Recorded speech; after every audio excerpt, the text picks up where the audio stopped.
നമസ്കാരം വ്യൂവേഴ്സ്.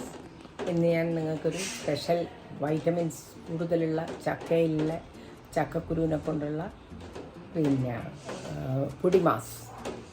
നമ്മളെ നാട്ടിൽ ചക്കക്കുരു വേവിച്ച് പൊടിച്ചിട്ട് പൊടി പോലെ ആക്കിയിട്ട് അതിൻ്റെ കൂടെ ഉള്ളി, പച്ചമുളക്, ഇഞ്ചിയെല്ലാം ചേർത്തിട്ടുള്ള ഒരു പുതിയ സ്പെഷ്യൽ ഡിഷാണ് ഇന്നത്തെ ഡിഷ്. ചക്കക്കുരു പൊടിമാസ്. ഇത് നമ്മളെ നാട്ടിൽ പൊടിമാസ് എന്ന് പറയുന്നത് ചക്കക്കുരു ഉപ്പിട്ട് വേവിച്ച് വെച്ചതാണ്. ഈ തോല് കളയാൻ പാടില്ല കേട്ടോ. ഇതിലാണ് ഏറ്റവും വൈറ്റമിൻസ് ഉള്ളത്.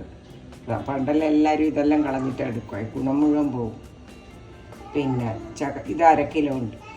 1/2 കിലോ ചക്കക്കുരു പൊടിമാസ് എന്നുള്ള ചക്കക്കുരു പൊടിമാസിന് 1/2 കിലോ ഞാൻ ചക്കക്കുരു പുഴുങ്ങിയിട്ട് എടുത്തിട്ടുണ്ട്. 1 മിനിറ്റ് ഇത് വേവിച്ചിട്ടെടുത്ത സാധനം, എന്നാലേ പൊടിക്കാൻ പറ്റുള്ളൂ. ഒരു വലിയ സവാള പൊടിയായിട്ട് വരുന്നത്, ഒരു 10-15 വെളുത്തുള്ളി, 4 പച്ചമുളക്, ഒരു കഷ്ണം ഇഞ്ചി, കരുവേപ്പില, കടുവും മുളകും വറവിന്, ഉപ്പ് ആവശ്യത്തിന്. ഇതിൽ കുറച്ച് ഉപ്പിട്ടിട്ടുണ്ട്, ആവശ്യത്തിന് എടുക്കാൻ വേണ്ടി വെച്ചിട്ടുണ്ട്. തേങ്ങയും ജീരകം ഒന്ന് ഒതുക്കാൻ, ഇത്രയും. തേങ്ങ ഒരു 1/2 മുറി തേങ്ങ എടുത്തിട്ടുണ്ട്. കടു 2 ടീസ്പൂണ്, മുളക് 3, ജീരകം 1 ടീസ്പൂണ്. ഗ്യാസൊന്നും വരാണ്ടിരിക്കാൻ വേണ്ടി ചക്കക്കുരു ആയിരുന്നു. വെളുത്തുള്ളി ഇട്ടിട്ടുണ്ട്. ചക്കക്കുരു പൊടിക്കാൻ വേണ്ടിയിട്ട് ഇടുന്നുണ്ട് കേട്ടോ.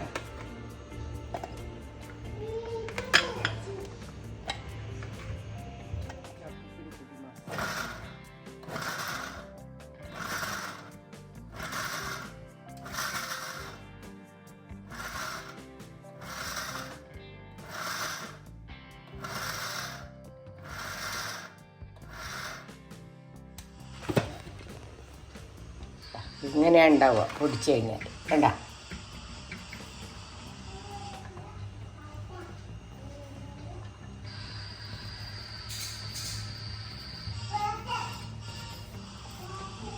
ഇതിലേക്ക് വെളുത്തുള്ളി,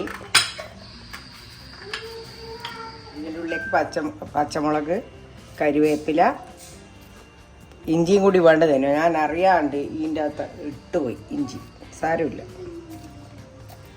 പിന്നെ പച്ചമുളക്, ഇഞ്ചി, വെളുത്തുള്ളി, കരുവേപ്പില, തേങ്ങ ഒതുക്കിയത്, തേങ്ങയും ജീരകവും കൂടി ഒതുക്കുക. ഇതെല്ലാം കൂടി ഒതുക്കിയിട്ട് അതിൻ്റെ കൂടെ ഇട്ട് മിക്സ് ചെയ്യണം.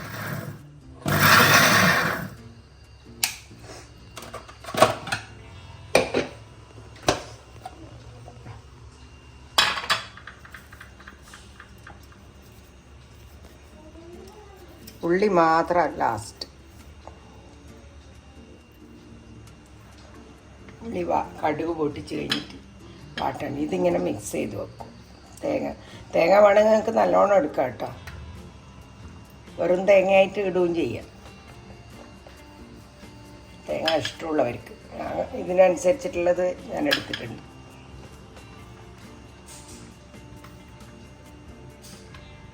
വേണ്ട, നമുക്ക് വറവിന് ഇടാം. വെളിച്ചെണ്ണ വേണം. എരിവുള്ള മുളക് 1/2 ടീസ്പൂൺ എടുത്തിട്ടുണ്ട്. മഞ്ഞൾപ്പൊടി 1/4 ടീസ്പൂൺ. ചട്ടി അടുപ്പത്ത് വെച്ചിട്ടുണ്ട്. വെളിച്ചെണ്ണ ഒഴിക്കാൻ പോകുന്നു.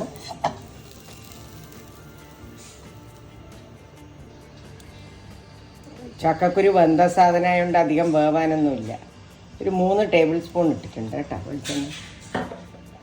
അതിലേക്ക് കടുകും മുളകും ഇടുക. മുളക് വറവിൽ വരുമ്പം ഒന്നുകൂടി എരിവ് ജാസ്തിയാവും. അതുകൊണ്ട് അത്ര പച്ചമുളക് ഇതിൽ 5-6 ഇട്ടിട്ടുമുണ്ട്.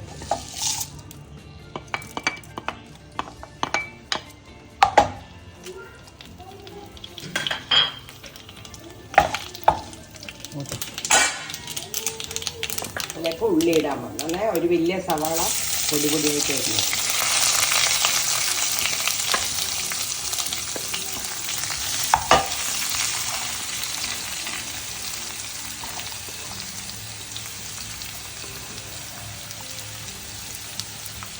ഉപ്പ് ഞാൻ വേവിക്കുന്നതിൽ ഇട്ടതുകൊണ്ട് ഇതിൽ മാത്രം കുറച്ച് ഇടുന്നുണ്ട്. ബാക്കി നോക്കിയിട്ട് ഇട്ടാം. ഒരു 1/2 ടീസ്പൂൺ ഇട്ട് ബാക്കി വേവിച്ചതിലിട്ടിട്ടാണ്.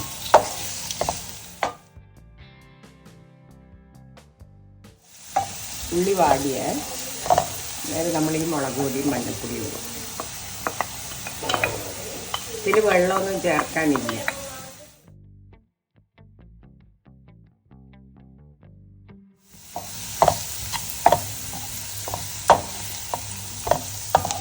ചക്കക്കുരു ഇടാൻ പോകുന്നേ. ഉള്ളി വല്ലാണ്ടാവുമൊന്നും വേണ്ട.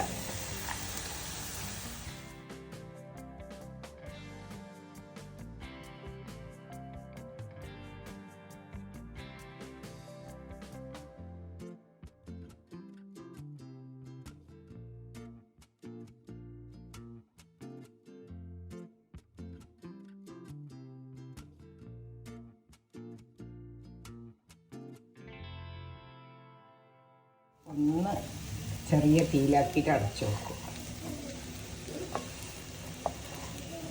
അല്ല വെന്ത സാധനമായതുകൊണ്ട് വേവാനൊന്നുമില്ല. പക്ഷെ ആ തേങ്ങേൻ്റെ പച്ചമണം മാറും. ഇങ്ങനെ ആക്കുക. ഇങ്ങനെ ആക്കിയിട്ട് അവിടെ ചെറിയ തീയിലാക്കും, സിമ്മിലാക്കും. ഇതവിടെ അടച്ചു വെക്കും. 2 മിനിറ്റ് 3 മിനിറ്റേ വെക്കണ്ടു. ആ ഉള്ളി തേങ്ങേൻ്റെ പച്ചമണം പോകാൻ വേണ്ടി മാത്രം.